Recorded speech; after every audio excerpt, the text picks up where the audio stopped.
So today, in other words, hindi na siya kino-compute for all.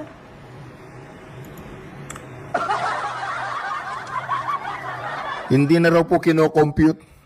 Naku po, meron po bang ganyan?